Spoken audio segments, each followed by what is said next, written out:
चिरात् करुणयावतीर्ण कलो समर्पयितुमुन्नतोज्ज्वलरसा स्वभक्ते श्रिया हरिपुरटसुन्दरद्योतिकदम्बसन्दीपित सदा हृदयकन्दरे स्फुरतो शचिनन्दनः बर्हापीडाभिरामं मृगमदतिलकं कुण्डलाक्रान्तगण्डं कञ्जाक्षं कम्बुकण्ठं स्मितसुभगमुखं स्वाधरे न्यस्तवेणु श्यामं शन्तं त्रिभङ्गं रविकरवशनं भूषितं वैजयन्त्या वन्दे वृन्दावनस्थं युवतिशतव्रतं ब्रह्मगोपालवेशं हा कृष्णकरुणा सिन्धो दीनबन्धुजगत्पते गोपेषु गोपिकान्त श्रीराधाकान्त नमस्तुते तप्तकाञ्चन गौराङ्गी श्रीराधे वृन्दावनेश्वरी वृषभानुसुतें देवी तं नमामि हरिप्रिये नारायणं नमस्कृत्यं नरं चैव नरोत्तमं देवीं सरस्वतीं व्यासं ततो जयमुदीरये तुलसीकाननं यत्र यत्र पद्मवनानि च पुराणपठनं यत्र तत्र सन्निहितः हरिः जय रूप सनातन भट्ट रघुनाथ श्रीजीव गोपाल भट्टदास रघुनाथ এই ছয় গোসাইয়ের করি চরণবন্দন যাহা হইতে বিঘ্ন নাশ অভীষ্ট পূরণ বঞ্ছা কল্পতরুভ্যশ্চ কৃপা সিন্ধুভৈব চ পতিতানাং পাবনেভ্यो শ্রীবৈষ্ণবেভ্यो নমো নমঃ दुर्गमे पृथिमेन्धस्य स्खलत्पादगतिर्मुहुः स्वकीपादृष्टिदानेन सन्तुषन्तवलम्बनम्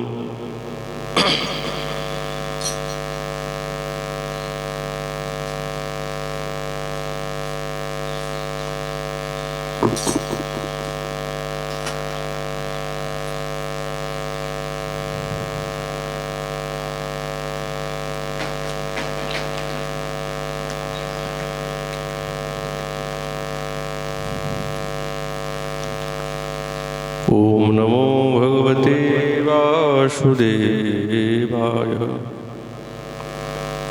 श्री श्री विलाप कुसुमांजलि मणिचय खचिताभिनीलचूड़ाबलिभि हरिदयितकला विद्वन्द्वमिन्दीवराक्षी अपीबत तब दिव्यैरङ्गुलीरङ्गुलीयै क्वचिदपि किल काले भूषयिष्यामि किन्नु। कलियुग पावन अवतार नदिया बिहारी लाल श्रीकृष्ण चैतन्य महाप्रभु तार अंतरंग प्रिय पार्षद गौड़ी आचार्य वर्ज श्रीपाद रघुनाथ दास गोस्वामी चरण तार सेई बिलाप कुसुमांजलिर संगे साक्षात्कार दिच्छेन। श्रीपाद जेई प्रकार बृंदावनेश्वरीर सेवा आकांक्षा करे যেই সেবাটি তিনি নিযুক্ত হতে চান, এই সেবা রসরাজ্যের সেবা। হে ইন্দিবরাক্ষী, হে বৃন্দাবনেশ্বরী, আমি কি কখনো হরিদয়িত সে বাহুযুগলে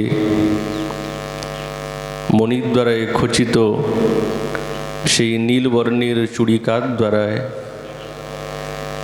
এবং তোমার অঙ্গুরীয়েতে দিব্য দিব্য রত্নের সুসজ্জিত সেই অঙ্গুরীয়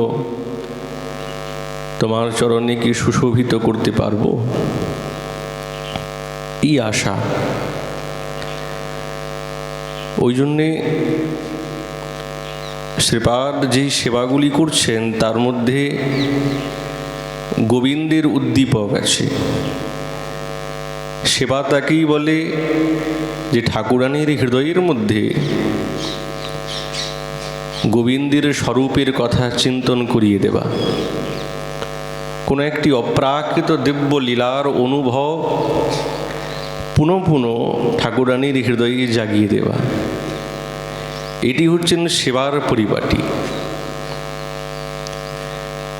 ওই জন্যে নীল চুড়ি পরেছেন, বা নীল চুড়ি তিনি সামনে নিয়ে এসেছেন, যার মধ্যে স্বর্ণদ্বারায় সুসজ্জিত, ঠাকুরানীর শ্রী অঙ্গে পরাবেন। বৃন্দাবনেশ্বরী এই বর্ণ খুব প্রিয়, কিন্তু কখনো কখনো শ্রীপাদ বলছেন যে এই বর্ণটি তার খুবই দুঃসহ হয়ে যায় যখন তিনি মানিনী হন। মান যখন থাকে না, তখন এই বর্ণ, এই শব্দ খুবই আনন্দবর্ধক হয়। যখন তিনি মানিনী হয়ে গেলেন, তখন এই শব্দটাই তিনি শুনতে চান না, তার কথা তিনি শ্রবণ করতে চায় না, তার রূপ তিনি দর্শন করতে চান না। এই রকম ভাবান্তর এসে উপস্থিত হয়। আর এটি মানির কারণ। মান হলেই সেই দিব্য দিব্য রসের পরিপোষক হয়ে দাঁড়ায়। তো শ্রীপাদ যেই মানের অনুসন্ধান আমাদেরকে দিয়েছেন,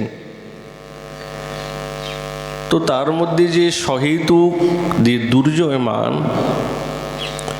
এ তো আর অত সহজে খণ্ডিত হয় না। এখন কালো বর্ণ বৃন্দাবনেশ্বরীর কিছুতেই ভালো লাগছে না, কিছুতেই ভালো লাগছে না। যখন খুব মানিনী হয়ে যান, তো শ্রীপাদ ছিল রূপ গোস্বামী চরণ এই উপেক্ষা ভাবের দ্বারায় বৃন্দাবনেশ্বরীর মানের উপশম করেন নায়ক। উপেক্ষার অর্থ আমাদের শ্রীপাদ পূর্বেই বললেন যে তুষ্ণিম, কখনো কখনো চুপ থাকা, এবং আপেক্ষিকা।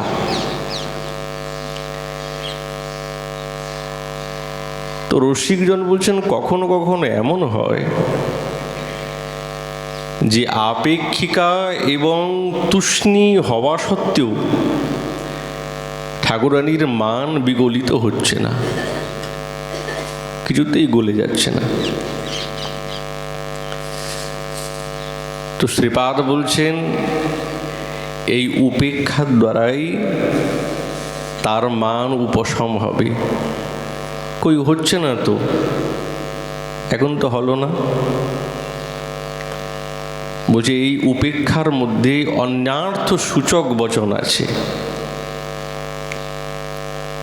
অন্যার্থ সূচক বচন মানে একটি বস্তুকে লক্ষ্য করে কিছু বলছেন, কিন্তু বাস্তবিক ওই বস্তুটাকে তিনি চান না।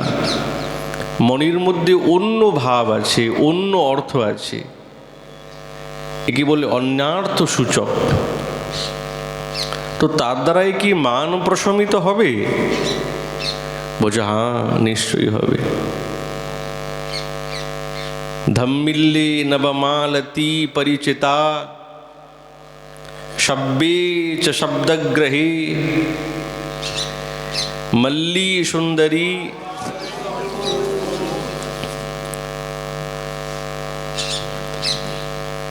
मल्ली सुंदरी दक्षिणे तु कतरत पुष्पम तब भ्राजते आघ्रेयम परिचेतु मित्तूप सहे व्याजेन नाशापुटे।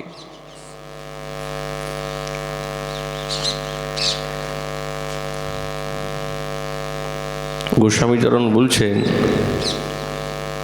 ঠাকুরানী খুব মানিনী হয়ে বসেছেন, তো এই মান আর কিছুতে যাচ্ছে না, সব চেষ্টা করে নিয়েছেন, উপেক্ষা পর্যন্ত এসেছেন। এখন ভাবলেন অন্যার্থ বচনের দ্বারায় আমি শ্রীমতীর মানটাকে বিমোচন করব। গোবিন্দ তো বিদগ্ধ, মান ভঞ্জনে বিদগ্ধ, তার মতন শ্রেষ্ঠ আর কেউ নেই। হে সুন্দরী, নিকটে এসেছেন। ঠাকুরানী তো মানিনী হয়ে অধবদন করে বসেছেন, নায়কের দিকে তাকাবেন না, বিন্দুমাত্র ইচ্ছা নেই, তার কথাটাও শুনতে চান না। হে সুন্দরী, তোমার এই যে ধম্মিল্লে, ধম্মিল্লে মানে ঘোঁপা, বৃন্দাবনেশ্বরী ঘোঁপা বেঁধেছেন তো, তার মধ্যে সুন্দর সুন্দর নবমল্লিকা নবমালতী পুষ্পের দ্বারায় বেড়িত। তো গোবিন্দ দেখছেন, বাহ কি সুন্দর, দেখো তো নবমালতী পুষ্পের দ্বারায় বেষ্টিত। এই পুষ্পটাকে তো আমি চিনি, মালতী পুষ্পকে আমার চেনা আছে। আর তোমার যে এই বাম কর্ণে এই যে মল্লী পুষ্প আছে, এটাকেও চিনতে পেরেছি, বাহ কি সুন্দর মল্লী পুষ্প। কিন্তু তোমার এই দক্ষিণ কর্ণে যে পুষ্পের কুণ্ডলটি দোদুল্যমান হচ্ছে, এটাকে তো চেনা যাচ্ছে না।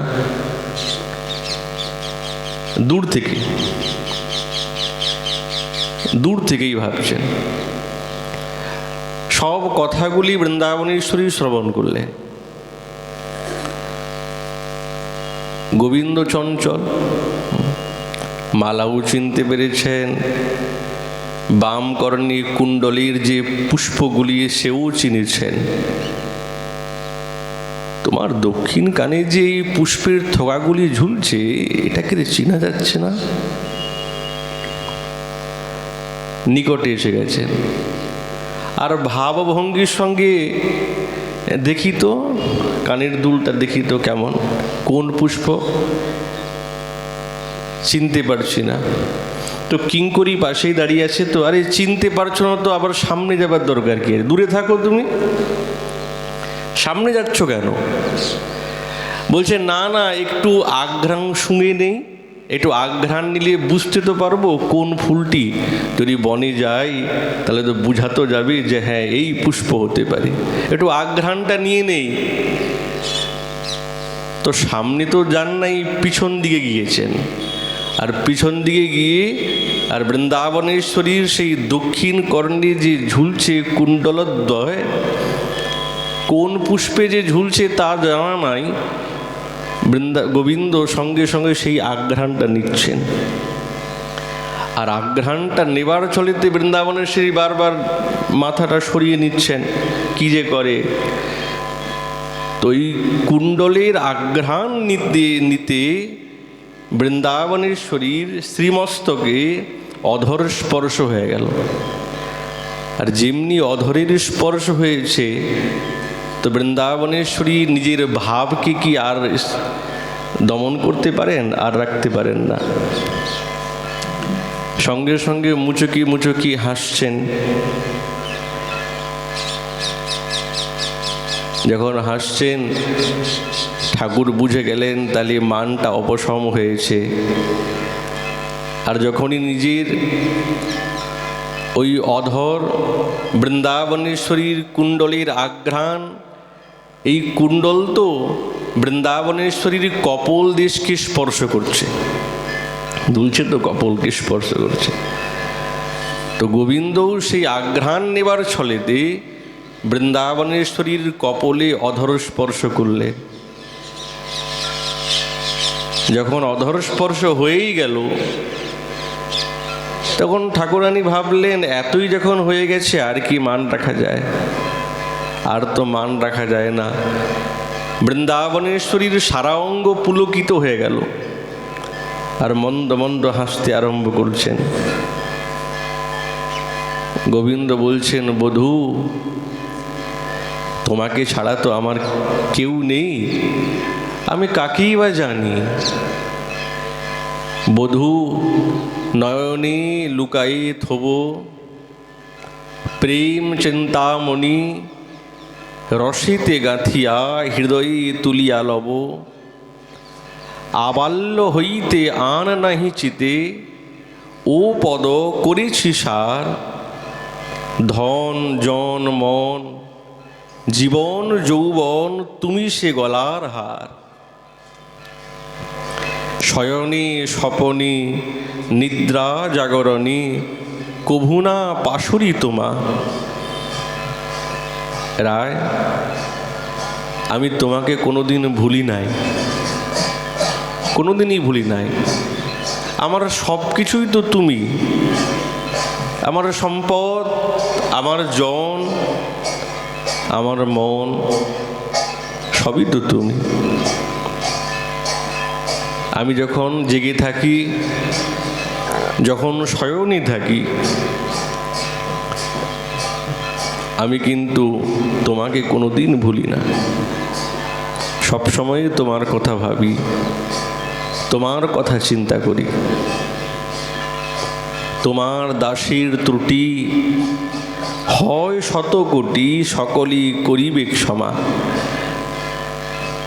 মানিনী হয়েছেন তো? আমি তো তোমার দাস, আমার যদি বহু ত্রুটি হয়, বহু ভুল হয়, তো সেই ভুল তো তুমি আমাকে ক্ষমা করবে। ভাবিয়া দেখিনু রাই তোমা বিনে আর কেহ নাই মোর।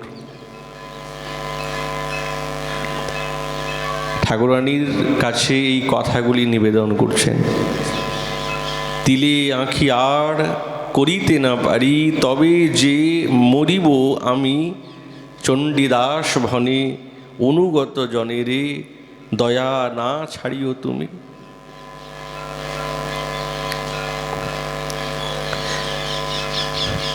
মানটা চলে গেল, কিন্তু এই যে মান গেল, এর মধ্যে কি আছে?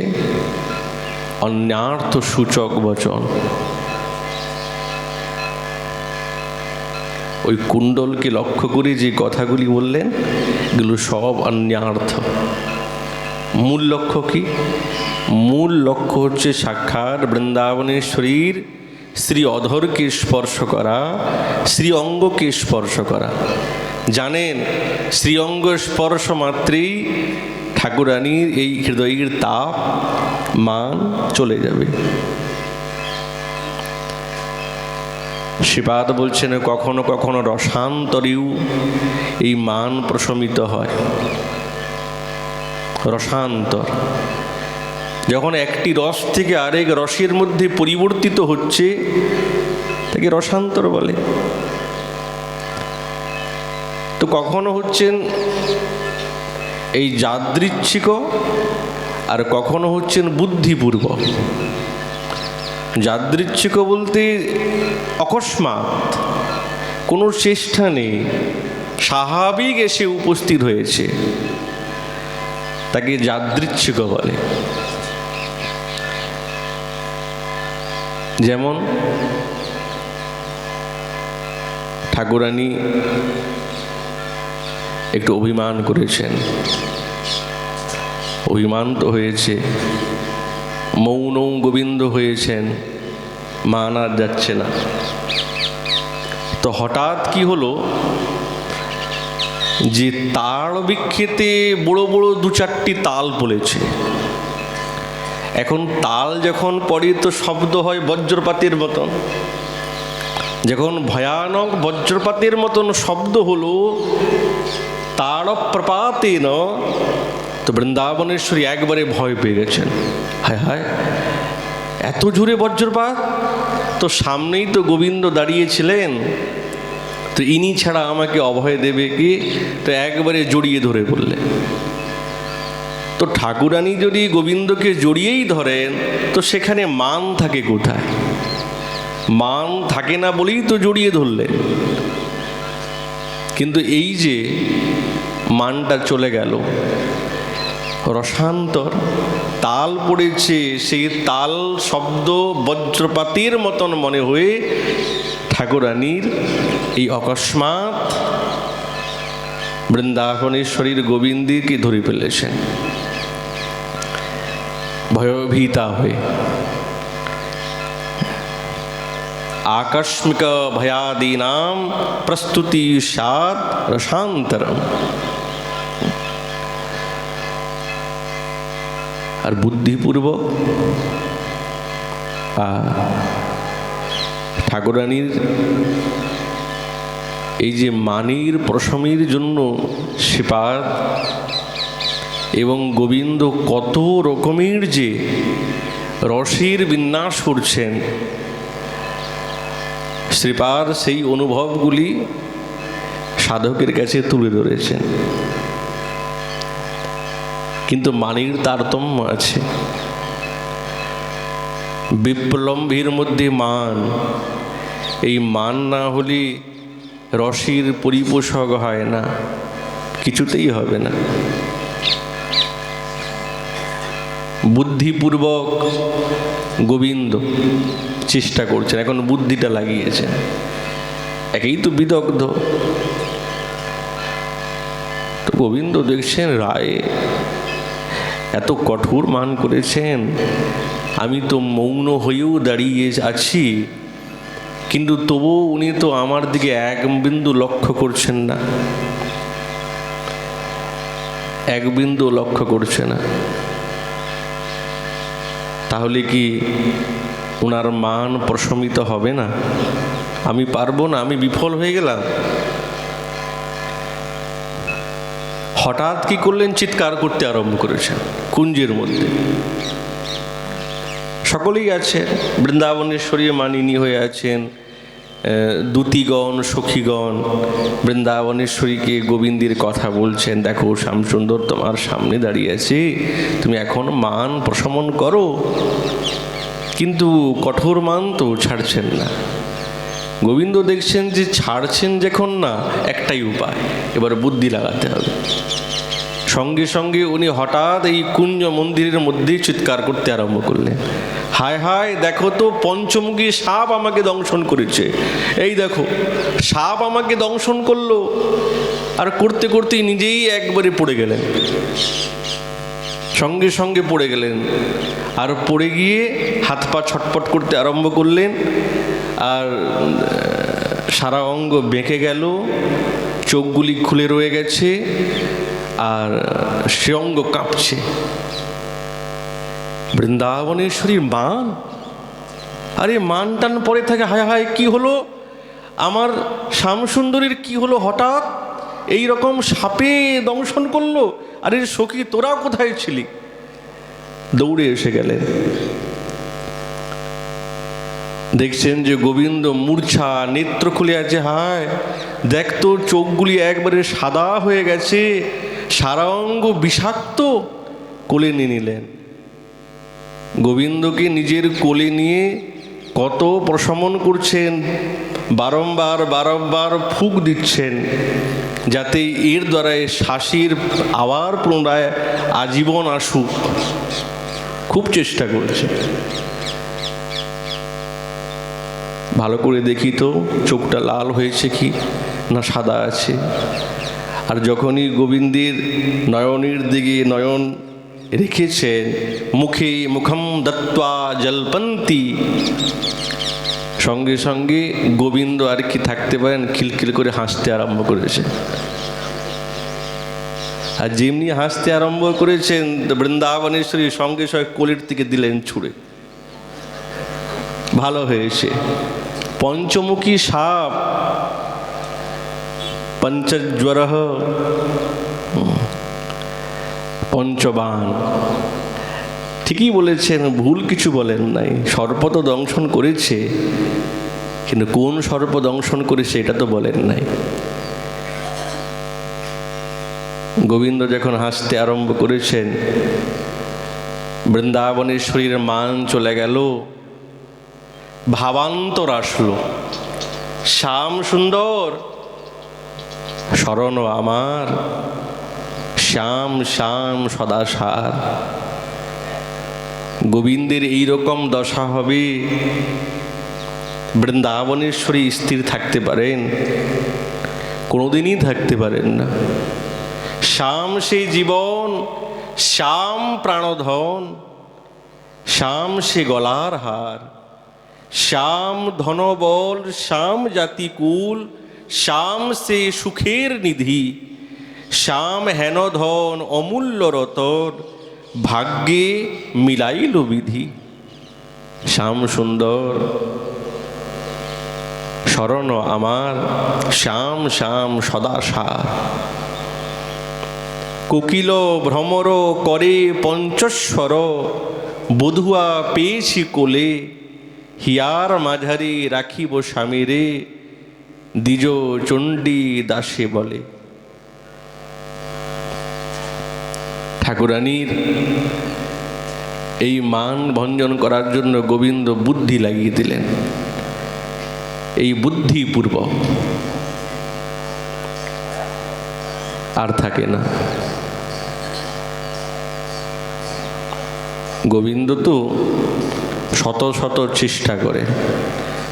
ন্যস্তং দাম কৃতা গসাদ হরিণা, দৃষ্টা পুরোরাধয়া, क्षिप्ते नाभि हता सतेन कपटी दुखीव भुग्नानन, मीलन्नेव निषेवितान् भुवि ततसद्दस्तया व्यग्रया, पाणिभ्यां धृतकन्दर स्मितमुखो, बिम्बोष्टमस्या पपौ।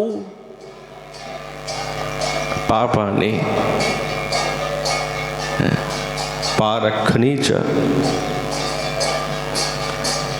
কৌতুকী বিষয়ে গোবিন্দ খুব বিদগ্ধ। ঠাকুরানীর হৃদয়ে একটি নতুন ভাবের উল্লাস প্রকাশ করতে হবে।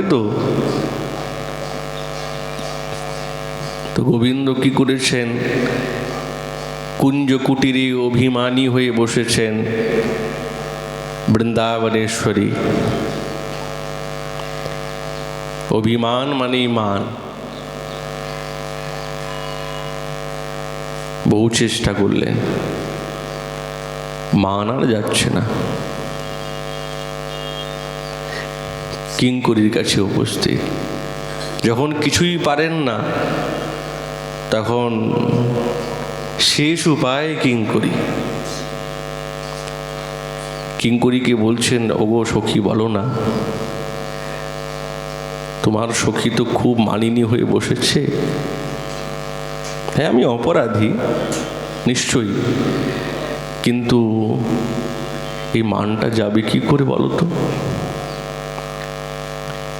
তো কিঙ্করী বলে, শোনো, ওই না খুব মালা ভালোবাসে, খুব মালা ভালোবাসে, তুমি সুন্দরভাবে একটা মালা রচনা করো। তো গোবিন্দ বলছে, আচ্ছা, মালা খুব ভালোবাসে, ঠিক বলছো তো? বলছে, হ্যাঁ, খুব ভালোবাসে মালা। তুমি মালা একটা তৈরি করো। গোবিন্দ খুব ভাবের সঙ্গে রাধা নাম জপাত প্রতিপুষ্পম চয়নম। তো কুঞ্জ, প্রত্যেকটি কুঞ্জে কুঞ্জে কুঞ্জে কুঞ্জে সব পুষ্পগুলিকে চয়ন করেছেন। ভেবেছেন যে তিনি তো কৃষ্ণবর্ণকে খুব ভালোবাসে, তো যত কৃষ্ণবর্ণের কৃষ্ণকেতকী ইত্যাদি যত কৃষ্ণবর্ণের নীলবর্ণের পুষ্প আছে সব চয়ন করেছেন। আর প্রতি পুষ্প চয়ন করতে করতে ওই একবার করে বৃন্দাবনেশ্বরীর নাম নিচ্ছেন আর পুষ্প চয়ন করছেন। যা রাধা ইতি শব্দে না, হ্যাঁ, তো প্রত্যেকটি পুষ্প চয়ন করছেন আর নাম বলছেন। কিঙ্করী তো দেখেছেন শ্যামসুন্দর পুষ্প চয়ন করছে, কিন্তু বৃন্দাবনেশ্বরী কি সুন্দর নাম নিয়ে নিয়ে এক একটা পুষ্প চয়ন করছে। ভাব কিন্তু আছে। কিঙ্করী এসে উপস্থিত, বৃন্দাবনেশ্বরীকে বলছে, রায় তুমি তো মানিনী হয়ে বসেছ, তুমি জানো তোমার নাগর কি করে? কি করে? ওর কথা বলবে না তুমি, খবরদার না, ওর কথা বলবে না। আরে শোনো তো, শুনতে তো খুবই ইচ্ছা করছে, খুবই ইচ্ছা করছে, তার কথা ছাড়া তো থাকাই যায় না, তাকে না দেখলে তো বাঁচাই যায় না।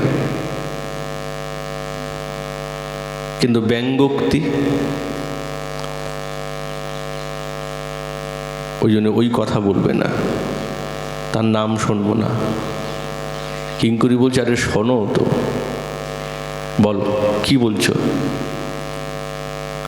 তোমার প্রিয় নাগর দেখে এসেছি, প্রতিটি কুঞ্জে কুঞ্জে গিয়ে তোমার জন্য পুষ্প চয়ন করছে। রায় কেবল পুষ্প চয়ন করছে না, প্রত্যেকটি পুষ্পের মধ্যে তোমার নাম বলতে বলতে চয়ন করছে। আর জানো তো, এক নাম নয়, কত রকমের নাম।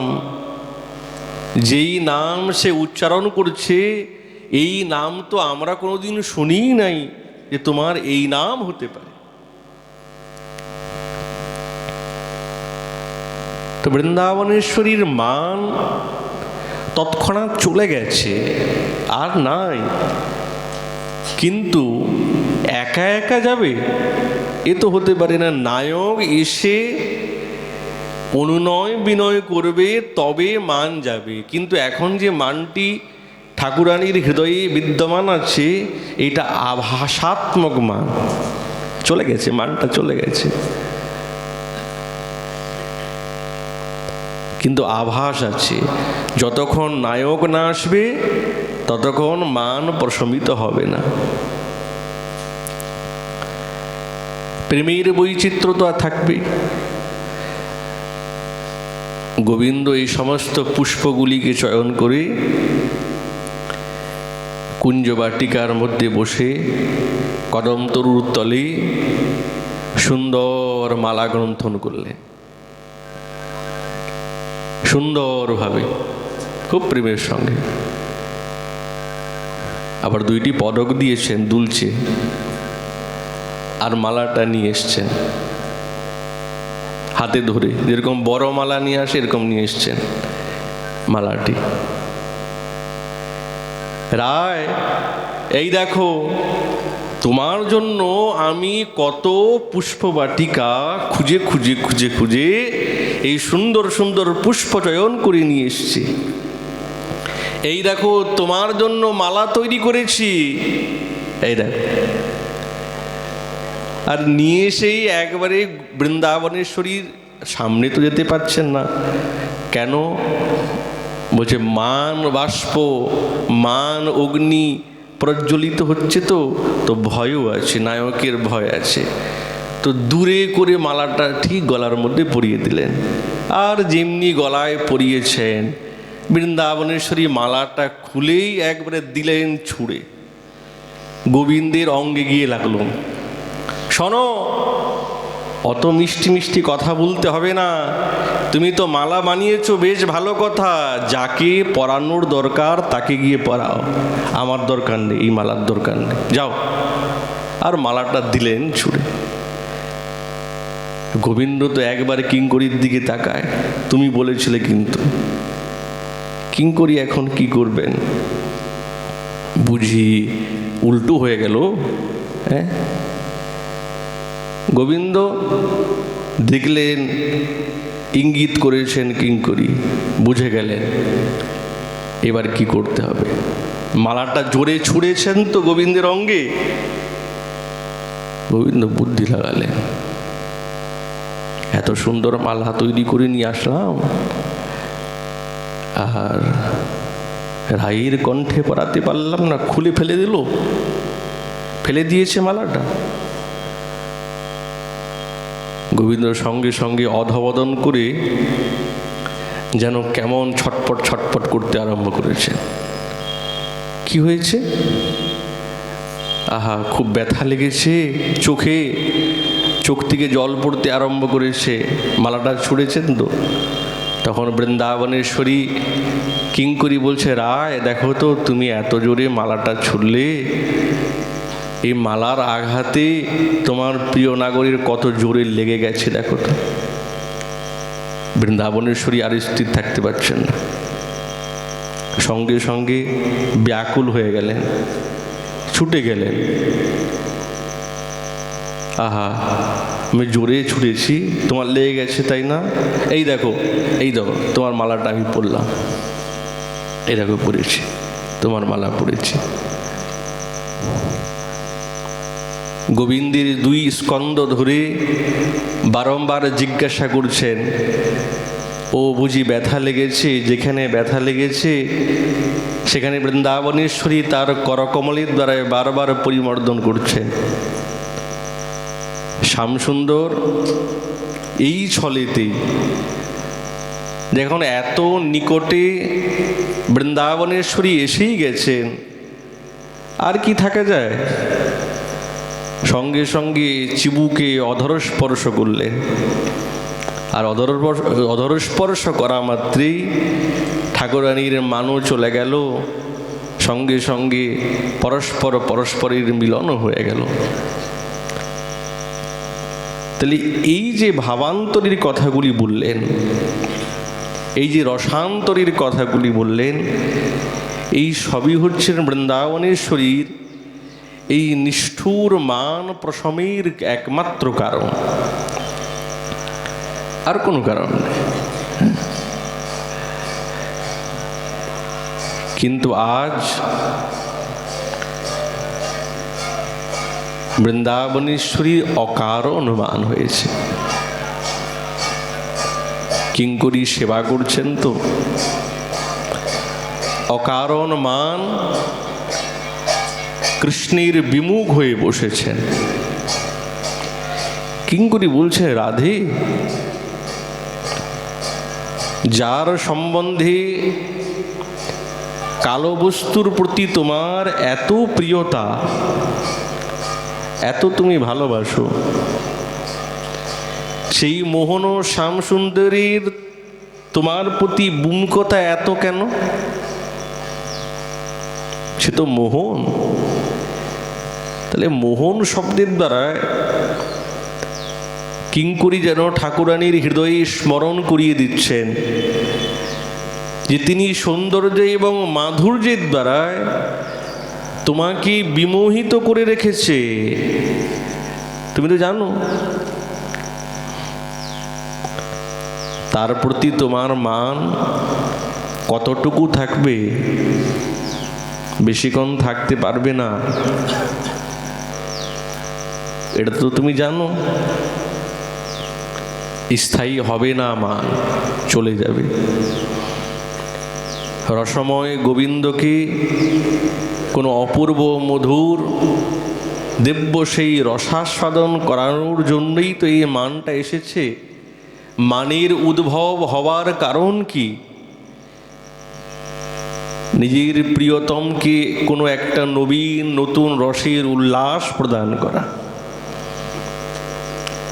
অভিনব মাধুর্য প্রকাশ করা, আর সেই মাধুর্যটা যাতে আরও বেশি প্রলোভনীয় হয়, খুব লোভনীয় হয়, সেই কারণে ঠাকুরানীর হৃদয়ে এই নব নব মান এসে উপস্থিত হয়। শ্রীল রূপ গোস্বামী পাদ বলছেন, স্নেহ উৎকৃষ্টতা ব্যাপ্ত্যা মাধুর্যং মানয়ন্নবম যো ধারয়তি দাক্ষিণ্যম স মানয়তি কীর্ততে। স্নেহ যখন খুব উৎকৃষ্টতাকে প্রাপ্ত হয়ে যায়, তখন সে নতুন অভিনব মাধুর্যকে প্রকাশ করে। নতুন, আর এর আকার এবং অদাক্ষিণ্যের মতো এই বস্তুটি খুব লোভনীয় হয়ে যায়, লোভ জাগে। ওই জন্য কিঙ্করীর শ্রী কথা শুনে বৃন্দাবনেশ্বরীর হৃদয়ের মধ্যে এই মান আর স্থির থাকতে পারে না, অকারণ মান এসেছে। শ্রীপাদ বলছেন, বাহ, আমি যে এই নীল চুড়ি তোমাকে পরিয়েছি, এর মূল কারণ কি? গোবিন্দের উদ্দীপক তো। ওই জন্য সম্বোধন করছেন, হে ইন্দি বারাক্ষী, হে ইন্দি বারাক্ষী। গোবিন্দ ছাড়া কিছুই দেখতে ভালোবাসেন না। কৃষ্ণময়ী কৃষ্ণ যার অন্তরে বাহিরে, যাহা যাহা নেত্র পড়ে তাহা কৃষ্ণ স্ফুরে। বৃন্দাবনেশ্বরী দৃষ্টি যেখানে পড়ে গেল, সেখানেই গোবিন্দ আছেন। ওই জন্যই চুড়ি যখনই তিনি পরিয়েছেন না, তার মানে সাক্ষাৎ গোবিন্দের স্ফূর্তি এসে গেছে, সাক্ষাৎ স্ফূর্তি। ওই জন্য শ্রীপাদ বলছেন,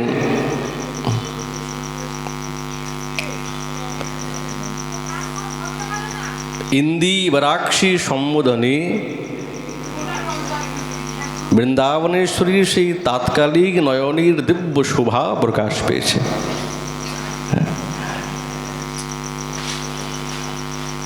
তুলসী মঞ্জুরি বলছেন, শ্রীমতীর হরিদয়িত বাহুতে আমি চূড়িকা আমি পরাবো। বৃন্দাবনেশ্বরীর তিনি হরি। হরি শব্দের তো নানা অর্থ আছে, কিন্তু বৃন্দাবনেশ্বরীর তিনি হরি। হরি মানে তিনি সব কিছু হরণ করেন। ও সব কিছু হরণের দরকার নেই, সব কিছু হরণ তো অনেকেই করতে পারেন, কিন্তু বৃন্দাবনেশ্বরীর এই সহেতুক এবং নির্হেতুক মানকে যিনি হরণ করতে পারেন, বাক্যকে যিনি হরণ করতে পারেন, তিনি হচ্ছেন হরি। বিশ্বনাথ চক্রবর্তী পাদ বলছে, নিজের মাধুর্যের আস্বাদন দিয়ে সব বিরোধী বস্তু সব কিছু নিয়ে নেন। যত বিরোধী, লজ্জা, বাম্য ইত্যাদি, এইগুলো সবসময় বাধা দেয়, কিন্তু হরি ওই সব কিছুকে নিয়ে নেন। চতুর শিরোমণি, রূপ, গুণ, লীলা এবং বেণু মাধুরীর দ্বারায় তিনি সব কিছু আকর্ষণ করে সব ভুলিয়ে দেন।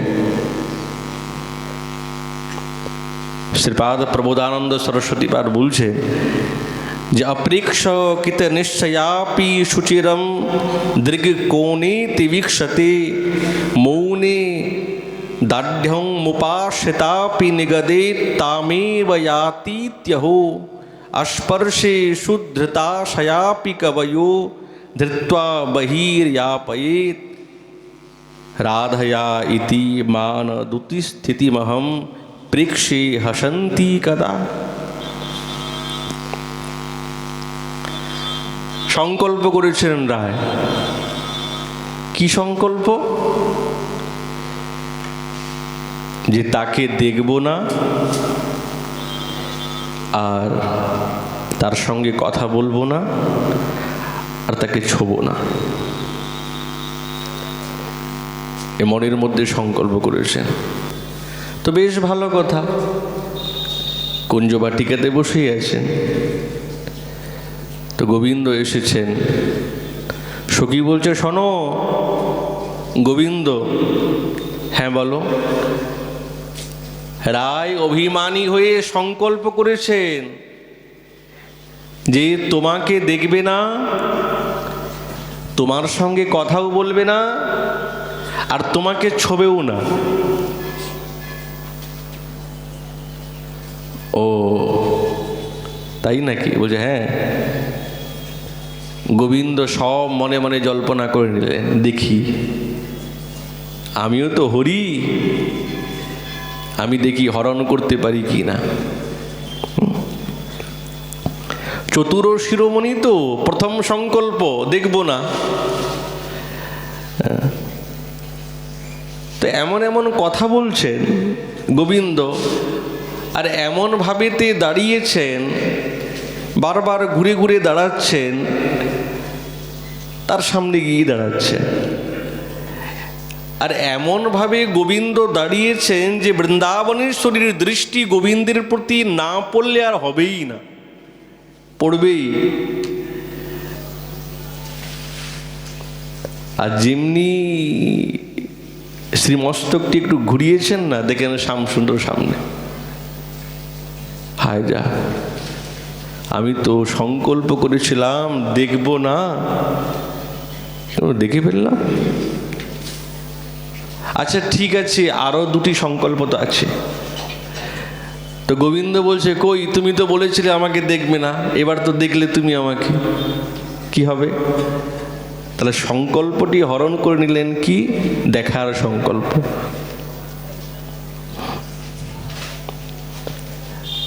আর না দেখে কি থাকা যায়? সখীগণ এমন রূপের মাধুরীর বর্ণনা করতে আরম্ভ করেছেন গোবিন্দের ওই কুঞ্জে বসে বসে। আহা, দেখো তো কি সুন্দর ত্রিভঙ্গিম ঠাম, কুঞ্চিত কেশ। এইরকম সুন্দর দিব্য মাধুরীযুক্ত নাগর কি কোথাও দেখা যায়?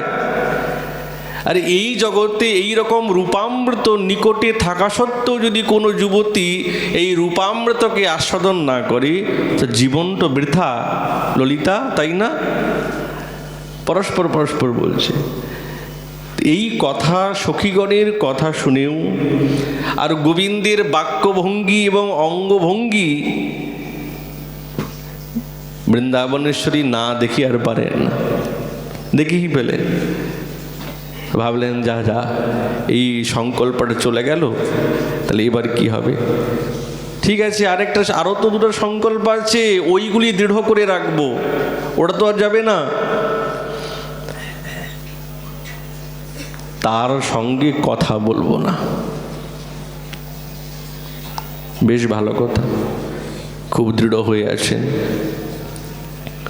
আর গোবিন্দ তো এমন কৌতুকের কথা বলতে আরম্ভ করেছেন, এমন বাচনভঙ্গি বিলাস আরম্ভ করেছেন, হ্যাঁ, এমন কথাগুলি বলছেন, আশেপাশে যে থাকবে সে চুপ থাকতে পারবে না।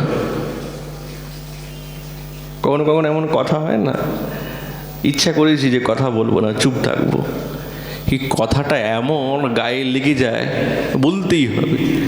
তো গোবিন্দ সেই রকম এমন এমন কথা বলছেন, বৃন্দাবনেশ্বরী যেন গায়ে লাগছে। সংকল্প তো করেছেন কথা বলবো না, আবার কখনো কখনো মিষ্টি মিষ্টি কথা বলেন, কখনো কখনো কৌতুক করেন। যখন খুব কৌতুক এবং কথাগুলি বলছেন, তো বৃন্দাবনেশ্বরীর সঙ্গে, আরে চুপ করো না, খামাখা বকেই চলছে তখন থেকে, কি যে বলে শোনো। আরে তুমি যে কথাগুলি আমাকে বলছো, ওই কথাগুলি তার কাছে গিয়ে বলো, যাও, যেখান থেকে তুমি ঘুরে ঘুরে এসছো ওখানে গিয়ে বলো, আমার কাছে কি গান করছো তুমি, যাও। গোবিন্দ মন্দ মন্দ হাসে বলছে, কই তুমি তো বলেছিলে তুমি আমার সঙ্গে কথা বলবে না।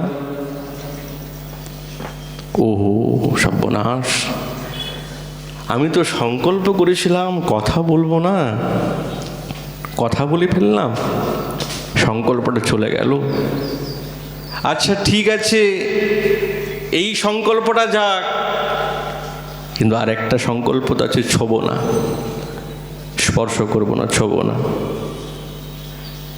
বেশ জড়ো সড়ো হয়ে বসে আছেন ঠাকুরানী। গোবিন্দ তো তিনি এই সমস্ত বস্তুকে বিধ্বংস করতে তিনি বিদগ্ধ। তো গোবিন্দ গান করতে আরম্ভ করেছেন, আর গান করতে করতে করতে করতে বৃন্দাবনেশ্বরী বসে আছেন। তো গোবিন্দের শ্রীচরণটা ধীরে ধীরে ধীরে ধীরে গোবিন্দের ঠাকুরানীর কাছে যাচ্ছে, ধীরে ধীরে, একবারও তো যাবে না, ভয়ও পাচ্ছেন, ধীরে ধীরে ধীরে ধীরে যাচ্ছে। আর বৃন্দাবনেশ্বরী যত নিকটে আসছেন গোবিন্দ, তত ধীরে ধীরে ধীরে ধীরে সরে যাচ্ছেন। উনিও ধীরে ধীরে আসছে, ইনিও ধীরে ধীরে সরে যাচ্ছেন। যেতে যেতে কত আর দূর যাবে, কোথায় আর যাবেন? ঠাকুরানীর অঙ্গুরীয়তে গোবিন্দের শ্রীচরণটা লেগে গেল। যেমনি পাদস্পর্শ ঈষদ স্পর্শ হলো, গোবিন্দ বলে, এই যে দেখো, এই তো তুমি আমাকে ছুঁয়ে ফেললে, এই যে ছুঁয়ে পড়লে তোমাকে। আর ঠাকুরানী খুব রোষ হয়ে গেলেন, রেগে গেলেন, আর হাতটা ধরে আর কুঞ্জের বাইরে দিলেন ঠেলে, যাও তুমি এখানে থাকো না, যাও, বেরিয়ে যাও, তুমি কুঞ্জের বাইরে বেরিয়ে যাও, কুঞ্জে থাকবে না তুমি। তো গোবিন্দ বলছে, এই তো তুমি আমাকে ছুঁয়ে ফেললে, ছোঁয়া তো দূরের কথা, তুমি হাতটা ধরে ফেললে যে, এবার কি হবে? হায় যা যা, হাত ধরে ফেললাম, হ্যাঁ, তাহলে তো আমার কোনোই সংকল্প রইল না। ভেবেছিলাম দেখব না, দেখেও ফেললাম। বলেছিলাম কথা বলবো না, বলেও ফেললাম। ভেবেছিলাম ছোব না, স্পর্শ করে ফেললাম।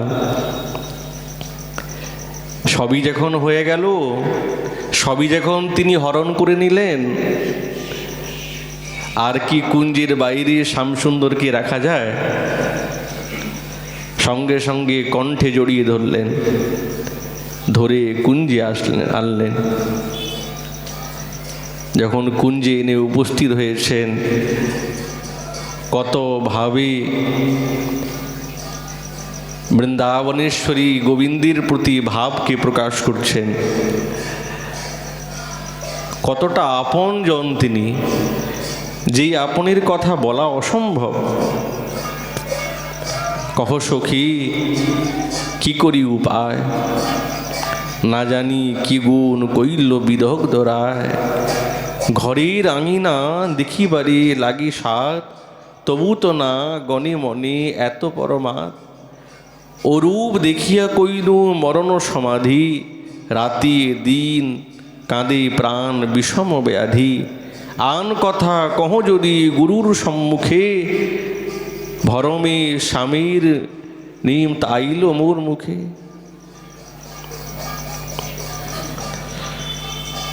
এই ভাবগুলি প্রকাশ হচ্ছেন বৃন্দাবনেশ্বরী। আজ তুলসী ঠাকুরানীর মণিবন্ধে চূড়িকা পরিয়ে দিয়েছেন। বৃন্দাবনেশ্বরী শ্রীকরে স্থান পেয়ে এই চূড়িকাগুলির কি সুন্দর অপূর্ব শোভা বিদ্যমান হয়েছে, আরও ফুটে উঠেছে। যেন মনে হচ্ছে এই চূড়িকাগুলি বহু তপস্যা করেছেন, বহু সাধনা করেছেন বৃন্দাবনেশ্বরী শ্রী করকমলে প্রাপ্ত হওয়ার জন্য। মধুরাস্ফুট হয়ে রুনুঝুনু করে বাজছেন, যেটি বিশ্বমোহনের মোহনকারী। ঠাকুরানী যখন নৃত্য করেন, তখন এই নীল চুড়িগুলো সুন্দর সুন্দর বাজে। যখন কন্দুক ক্রীড়ার ছলেতে, তখনও এই চূড়িকাগুলি সুন্দর সুন্দর রবেতে উদ্ভাসিত হয়। চুড়ি তো এই জন্যই পরিয়েছেন, এই শব্দ নয়। কিঙ্করী বলছেন এইটি যেন সাক্ষাৎ সেই মদনের মোহনাস্ত্র, গোবিন্দের মনকে মাতিয়ে দেয় ঠাকুরানীর এই চুড়ির মন্দ মন্দ রুনুঝুনু শব্দ। যখন পূর্ব গোষ্ঠী অট্টালিকাতে বৃন্দাবনেশ্বরী যখন বিদ্যমান ছিলেন, শ্যামসুন্দরকে দেখেছেন তো? তুঙ্গমণি মন্দিরে থির বিজুরি সঞ্চরে মেঘ রুচি বসন পরিধানা। গুরুজনের সামনে তো শ্যামসুন্দরকে কি করে তাকাবেন? ইচ্ছা করলেই তো তাকাতে পারেন না। গুরুজন আছেন, অবগুণ্ঠন আছে, যখন অবগুণ্ঠন জানছেন ঘোমটা চুড়িগুলি আছে তো, কিঙ্করী নীল চুড়িগুলি পরিয়ে দিয়েছেন শৃঙ্গারে, তখন ওই চুড়িগুলি ঝনঝন করে বাজছে। আর গোবিন্দ এই পূর্ব গোষ্ঠে ঠাকুরানীর রূপামৃত দর্শন করে যেন ওইটি ওই বিদ্যুতের ন্যায় চমকেই মিলে গেল। ঘোমটা টেনে দিলেন, আর তো দেখতে পাচ্ছেন না, কিন্তু তবুও মনটা মতিত করে দিয়েছেন, মাতিয়ে দিয়েছেন। কিসের দ্বারা? ওই শব্দামৃতের দ্বারা। ওই চুড়ির শব্দগুলি হচ্ছে ঘোমটা টানার সময়, ওই শব্দগুলি গোবিন্দের সেই কর্ণ রসায়নকে পরিপোষণ করে দিয়েছে, আনন্দে বিভোর হয়ে গেছে, মদন মোহন আর মোহিত হয়ে গেছেন। ওই জন্যে সেবা পরা দাসী ভাবের বৈভব সব কিছু বুঝে তবেই তো সেবাটা করছেন। চুড়িটা এই জন্যে পরিয়েছেন, গোবিন্দের নায়কের আনন্দ হবে।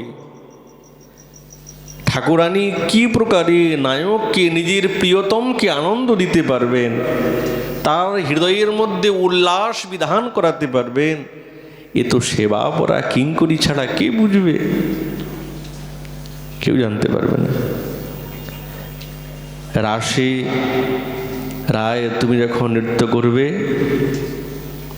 তোমার সেই করকমলের কেমন ভঙ্গি, তার উপরেই চুড়িকা, সেই চুড়িকাগুলি মোহন শব্দের দ্বারা এই রাসমণ্ডল একবারে ঝঙ্কৃত হয়ে যাবে।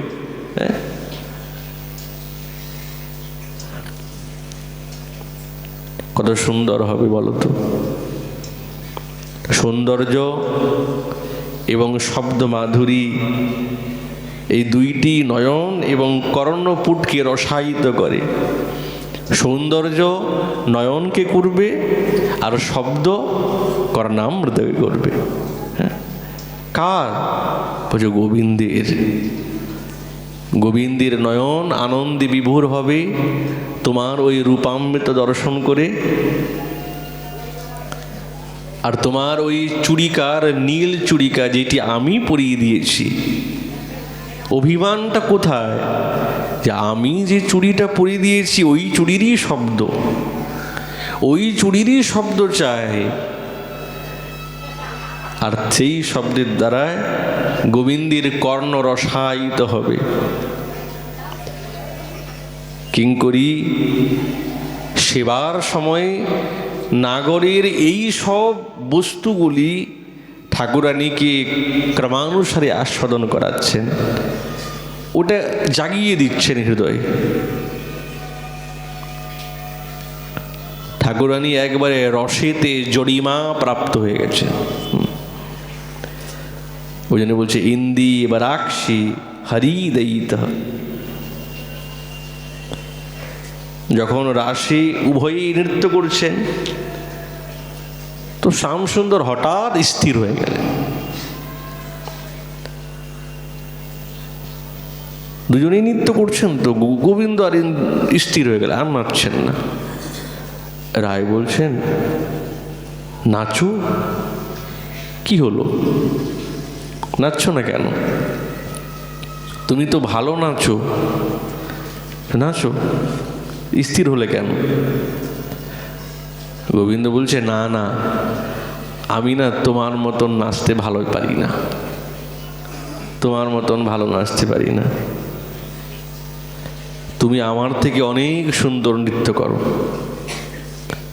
তোমার নৃত্যটি আমি দেখব বলে আর আমি আমার নৃত্যকে স্তব্ধ করেছি। কেন, তুমিও তো ভালো নাচো। বলছে, না, আমি দেখেছি তোমার মতন আমার নৃত্যটা হচ্ছে না। কি করে বুঝলে তুমি? বলছে, আমি দেখেছি আমার নৃত্য। নিজের নৃত্য নিজে কি করে দেখবে? এখানে তো দর্পণ নেই, দর্পণ থাকলে তো নিজের নৃত্য নিজে দেখা যায়। বলছে, ওই যে তোমার ইন্দি বারাক্ষী, তোমার এই যে নয়ন দ্বন্দ্বে যে তারকাবলী আছে, তার মধ্যে আমার এই নৃত্যের ছবিটা প্রতিবিম্বিত হয়েছে নয়নে। গোবিন্দ বলছেন, আমি ওইখানে দেখেছি আমার নৃত্যটি। তাহলে গোবিন্দের দৃষ্টি কতটা গম্ভীর, যে বৃন্দাবনেশ্বরীর নয়ন গোলকেতে নিজের নৃত্যের প্রতিবিম্ব দর্শন করে বলছে, আমার না ভালো নাচ নৃত্য হচ্ছে না, ওই জন্যে আমি ভাবলাম আমি দর্শন করি, দেখি কি সুন্দর নৃত্য, কি সুন্দর শব্দ। হ্যাঁ, কিঙ্করী দিব্য দিব্য সেই অতীত লীলার স্মৃতি জাগিয়ে দিচ্ছেন। শ্যামসুন্দরীর নিকটে বৃন্দাবনেশ্বরী নয়নীর কি দিব্য শোভা। স্বামিনী বলছেন, তুলসী, একেই তো আমি উন্মাদিনী, আবার তুই আমাকে ওই অতীত কথাগুলি এই রসের মতন ব্যক্ত করতে করতে আমাকে তো আরো বেশি উন্মাদিনী করে দিচ্ছিস। হ্যাঁ,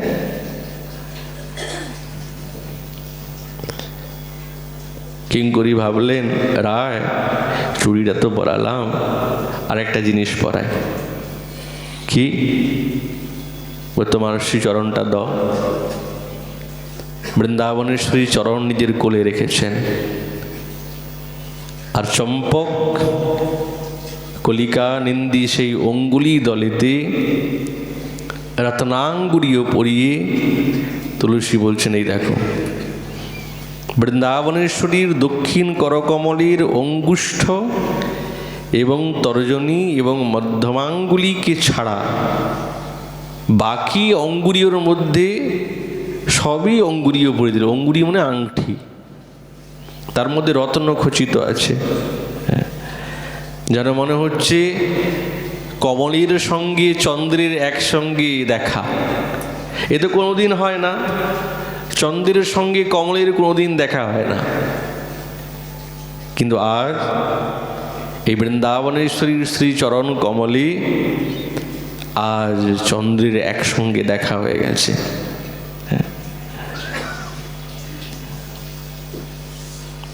বৃন্দাবনেশ্বরী যখন নৃত্য করছেন, গোবিন্দের প্রতিবিম্ব নিজে দর্শন করছেন।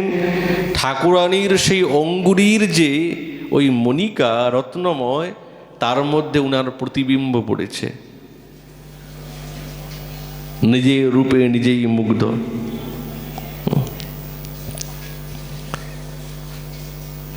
শ্রীপাদ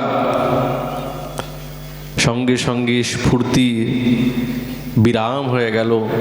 ছটপট করতে করতে আকুলিতর সঙ্গে কাঁদছেন, বৃন্দাবনেশ্বরী, আমার এই জীবনে কি কোনোদিন হবে যে আমি তোমার এই রসময় সেবাতে কি নিযুক্ত হতে পারবো? আর বিরহে নিরন্তর কাঁদছেন। স্ফূর্তি হলেই তো আনন্দ, স্ফূর্তির বিরামে আক্ষেপ। শ্রীপাদ ক্রমানুসারে সেই দিব্য একের পর এক ক্রমানুসারে সেবার কথা বলছেন। এই বলে আমাদের ভাগবতী কথা এখানে বিশ্রাম। মহাপুর কৃপা হলে আগামীকাল আবার এই বিষয়ে আলোচনা হবে। নিতাই গৌর হরি বল।